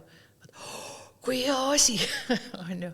Ja siis, kui nagu suudad nagu, vanasti öeldi, et ära ütle enne midagi, kui hoia 10 sekundit vett suus, on ju. Et kui sa suudad selle 10 minutit vett suus hoida ja siis vaatad seda asja uuesti, siis saad aru, et sul seda tegelikult üldse vaja ei ole. Et see on see, mida, ja mis seal salata, ma arvan, et ega nendel ärimeestel, kes selliseid otsuseid teevad, et ega neil on samamoodi, et see väärtuskriis on nii suureks läinud, et ja see sama ikkagi see konkurents, et ma pean teistest parem olema ja siis lõpuks, ma mäletan, minu üks kõige selline väärtuste mõistmise selline hetk oli see, kui ma olin esimest korda Monte Carlos ja siis ühe kasiino ees, siis ma nägin seda, kes sinna sisse läksid ja siis ma sain aru, et ilmselt sealne kojamees on ka rikkam kui meie kõige rikkamad inimesed. Et tegelikult ükskõik, kui nagu rikas sa püüad siin olla ja kui palju üle teiste niimoodi maha müüa, kas seda metsa või siis seda sama vett või need nüüd siis seda tegelikult seda diktoneema kilta või seda argiliidi kilti või ma ei tea, kuidas nad püüavad seda kogu aeg ümber nimetada, et siis on nagu ägedam ja inimesed ei saa aru, et neid muldmetalle, mis sealt seest need väärtuslikke tulevad, et ega see kõik saab ükskord otsa ja tulemus on ikka enamasti see, et see ostetakse siis see mingi asi, see auto tihti peale, kui keegi on metsa maha müünud, eks ole, ostab selle auto ja siis käib selle autoga üle pea ja seda enam ei ole elu ka enam. Nii et eks need on üks enda jaoks vaja selgeks mõelda. Kuigi jah, ega ma mõtlen, et ega tänapäeva inimene ei kujuta ette, et ta läheks metsa ja elakski seal metsas, et ma ka ei taha elada. Aga ma elan ka sellepärast linnas. Et kuskil jah, ma olen väga palju oma nooruses olnud, bioloogina oligi vaja, eks ole, väga palju ka telgis magada ja kuidas me, bioloogia suvepraksid olid ja seal botaanika ja zooloogia olid, ega me olime 5 nädalat, magasime vettinud madratsi peal telgis ja tervis oli suurepärane ja korras, eks ole, aga eks mingil hetkel hakkadki mõtlema, et asjad on nagu keerulisemad natukene, et tahad nagu sooja koha peal olla. Aga kas selle kõik väärt on? Eriti ma ei väärtusta tänapäeval seda inimeste väga pikka aega elus hoidmist. Et see on minu meelest üks kõige õudsam asi, kus inimene on ühe jalaga juba teises ilmas on ja siis püütakse teda, sureb inimene vähki, siis tuleb meeskond kohale ja üritab teda nende elektrilöökidega uuesti ellu äratada. Ma olen ühe korra niimoodi öelda, mitu korda inimene peab siis surema. Aga need on meie huvitavad väärtushinnangud tänapäeval. Nii on. Võib-olla siia lõppu, et juhul, kui inimesed tahavad ikkagi ühineda, terveneda, tunda end tervelt ja soovivadki allikal käia ja allikal terveneda, et sellest me ei jõua rääkida, kus need allikad on ja millised täpselt, et neid ilmselt näebki raamatust, aga lühidalt selle kohta, et kuidas allikaveega tervenemine käib või ongi, ma viin selle Anni, ma lähen hea sooviga, olen kohal, võib-olla seal teen mingid taotlused, et kuidas käia nagu allikal? See on nagu asi, mida ma mitte kunagi ei taha ette öelda, sest see on, kuna ma olen ka hästi palju lugenud, et kuna ma ise õpetan ka trummiga rändamist, šamanismi, siis ma ütlen neile alati seda, et ma ei saa teile ette öelda, missugused on näiteks teie meelerännakud, et teiega räägitakse täpselt selles keeles, millest te aru saate. Samamoodi on see, et allikale minnes, lihtsalt olid need samad, mis sa rääkisid, eks ole, et sa lähed sinna, sa lähed ühesõnaga pahadest mõtetest priina sinna, eks ole, sa teretad seda kohta. Võib-olla, kui sul ei ole andi kaasas, eks ole, sa võib-olla panedki, aitad selle vee voolama. Mul abikaasa alati ütles selle kohta, et ta ei saa kunagi vett võtta, et alati on Kristel juba kättpidi vees sees ja kõik vesi on sogaseks aetud, aga mul on esimene asi, ma püüan nagu tõesti seda allikat puhtaks teha ja talle nagu voolu võimalust anda. Ja see, et kui sa siis annad selle anni, kuulata, vaata, mis ümberringi toimuma hakkab, see on hästi põnev, ma olen vahel filminud selliseid hetki ja siis on see, kuidas, ma mäletan, ükskord oli see, mõtlesin, et issand, täiesti vaikne koht ja siis allikas vastab sealt, kukub sealt ülevalt selle liivakivi panga seest, plõtstigi kukub üks tükikene vette ja siis ma põpatan niimoodi täitsa kaameraga koos. Et tegelikult see allikas räägib sulle vastu ja kui sul on küsimus, eks ole, siis küsid seda seal ja tõesti see, et sa suhtled selle kohaga ja kui sa võtad sealt vett, siis sa küsid seda, milleks seda teed. Mitte kunagi ei tohi võtta teiste ande sealt vee seest, see on nagu asi, et nad on ju andnud midagi, võib-olla mingi halva asja sinna sellega kaasa, et ma tahan sellest lahti saada, sa ei tohi seda võtta seal. Aga neid soovitusi on hästi palju, et kui nüüd otsida, eks ole, siis see raamat, Eesti allikad, mida mitte kuskilt ei saa enam, see on juba, ma ei tea, 7 aastat tagasi müüs ta nii läbi ja ta oli üks väga, väga suures hulgas müünud raamat. Aeg-ajalt mõni raamat tuleb tagasi müüki, siis ma olen alati soovitanud siis meil on Facebookis, mina olen vana inimene, see Facebooki põlvkond, ühesõnaga, kes Instagrami ei ole veel kolinud, aga meil on seal oma selline rühm allikal käijad ja kui sellega liituda, et siis ükskõik mis tahes küsimusele otsing pange sisse, see, mida te tahate sealt ja sealt tuleb välja, ma imestan alati, et kui inimesed, kes uued liitujad on, siis nad küsivad, kus siis nagu, et kuidas ma sinna sellele allikale saan minna, siis tegelikult enamus on ju selle 100 korda läbi kirjutanud, on ju, aga piisab sellest, et teha otsing ja te saate väga, väga hea ülevaate sellest ja viimasel ajal ma olen hakanud isegi tõesti need GPS-koordinaate sinna juurde panema, et kus neid allikaid üles leida, sest ega üks asi on see, mis on minu jaoks hästi oluline, on see, et kui inimene allikale läheb, et siis ta peaks selle inimesega, kes seda allikat hoiab ja allika hoidjaga ka suhtlema, eks ole. Aga meil inimesed ei taha ju enam teiste inimestega suhelda. See on nagu viimane asi, et ma ise olen ka ühe sellise hiiepaiga hoidja, mul on maakodu on Võrumaal, kus on Tammetsõõr ja siis see on nagu lihtsalt mind alati hämmastab see, et nad ei tule ja ei küsi või mitte seda, et kas nad võivad sinna minna, ma tahaks, et nad tahaks teada, miks see koht on ja kuidas seal käituda ja tegelikult see ei huvitagi neid, nad tahavad seal oma riitusi teha, aga kui te lähete üksi, siis loomulikult, eks ole, kõik see, mis teile sel hetkel ette öeldakse, et ainuke mida ei tohi panna, et orgaanikat ei tohi allikasse panna. Aga seda vett kui kaasa võtta eriti, siis tasub siis ikkagi see and anda, siis muidu arvatakse, et see ei mõju. Aga jah, see allikal käijate kogukond on see, kus tegelikult on sellist väga head teavet. Et ma ise olen olnud viimasel ajal laisemad, ongi see, et ei ole enam nii palju neid raamatukogu esinemisi, et saaks käia mööda ja allikaid Eestimaal, aga iga kord, kui ma käin, siis ma toon sealt jälle mõne loo kaasa ja siis ma panen sinna üles, aga praegu jah, ma olen sinna jaganud ka neid mujal maailmas kasutatud asju, üks asi, millest mida me ju kõik teame nendest vanadest raamatutest, et käidi Baden-Badenis soojavi allikatele, et tegelikult need talvel selle asemel võib-olla, et kuskile spaasse minna, võiks vaadata neid soojavi allikaid või mineraalallikaid, mida tegelikult ka Slovakkias ja igal pool on hästi palju. Aga et väga ilusaid kohti on Itaalias ja kus need maasoojust on hästi palju, et käia nendes kohtades pigem ja saada see tervis, et millegi pärast vanasti käidi seal, et mis see iganes on. Aga mul on üks selline raamat on Sõna on tabu, et mis on siis viimane, mis mul välja tulnud on ja see on selline selline raamat, kus ma nendest vanadest asjadest võib-olla rohkem kirjutan, mitte ainult nüüd sellest veest, vaid pigem sellest, et kuidas sellist loomulikku pärimusel põhinevat elu elada, et ma tegelikult hakkasin, need lood on kirjutatud väliseestlastele, kes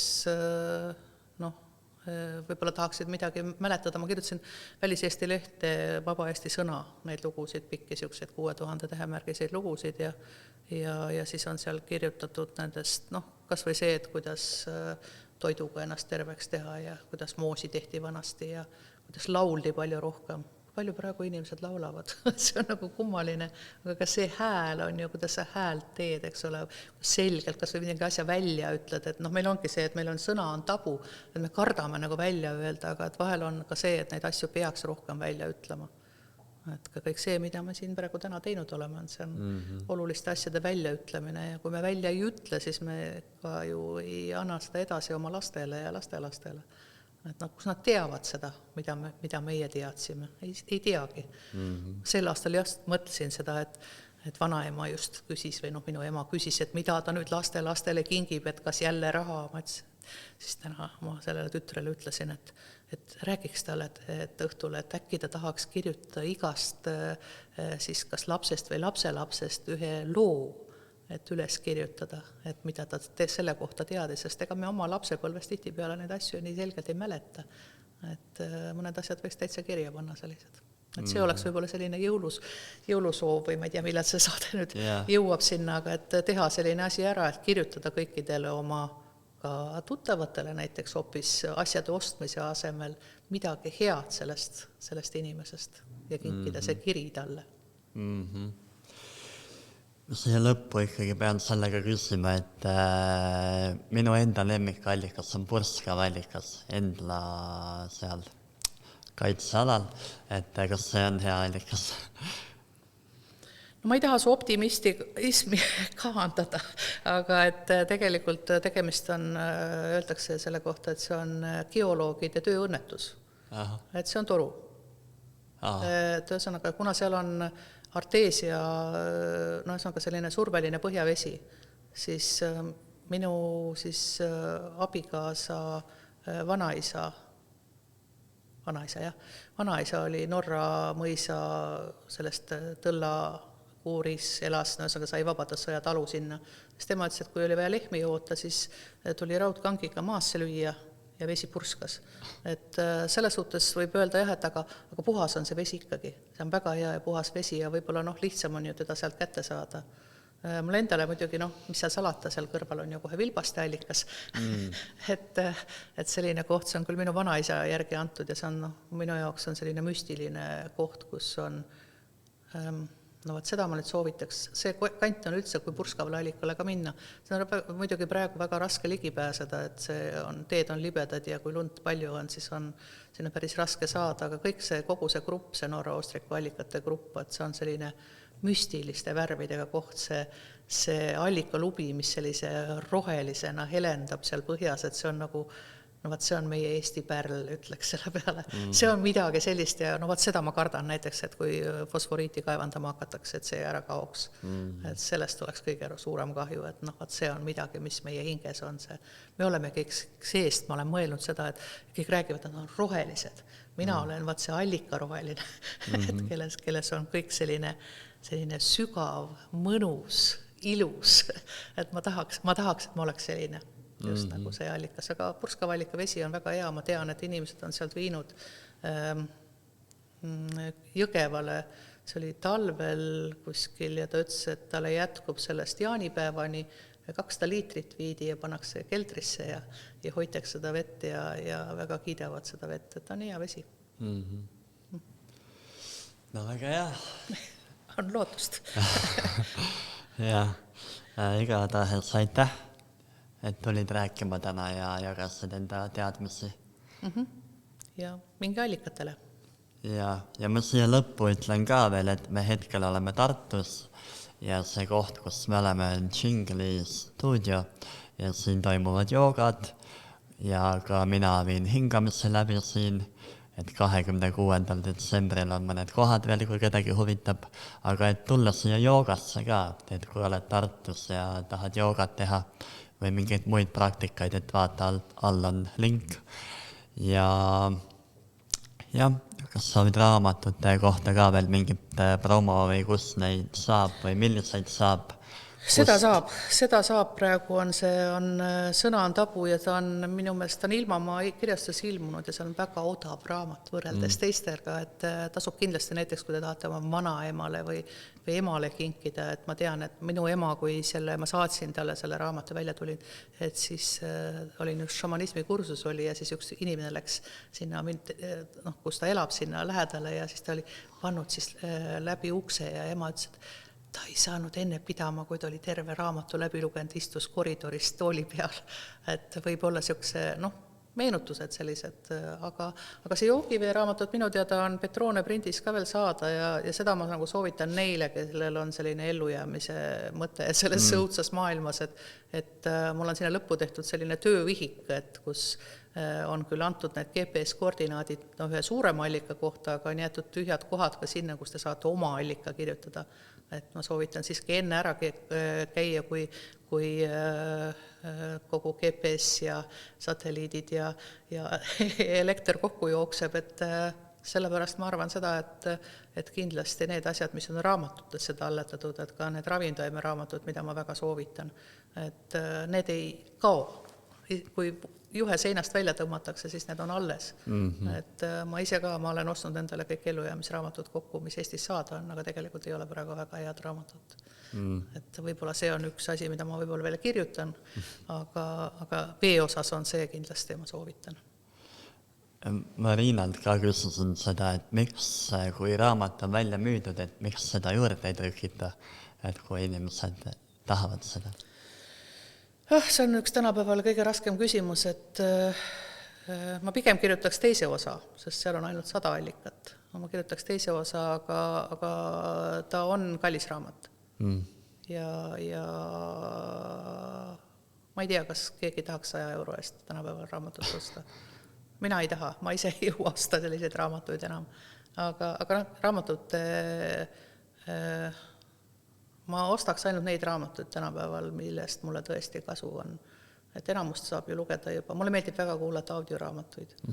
Et aga vaat sellist asja ma tahaks nagu käsiraamatuid ma tahaks, et mul need kodus oleks.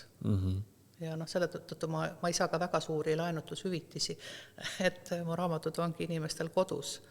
Aga kindlasti võib-olla keegi võtab trükkida ja võib-olla ma olen mõelnud, et mõne allika raamatu peaks nüüd tegema veel, aga ma olen praegu nii taimedes sees, et ja ma olen mõelnud, et see on nii raske töö, et ma hakkan vist krimiromaania kirjutama, et kuna mürgiste taimede teema on mul hästi käpas nüüd, et siis ma suudan nagu need raamatud ära kirjutada.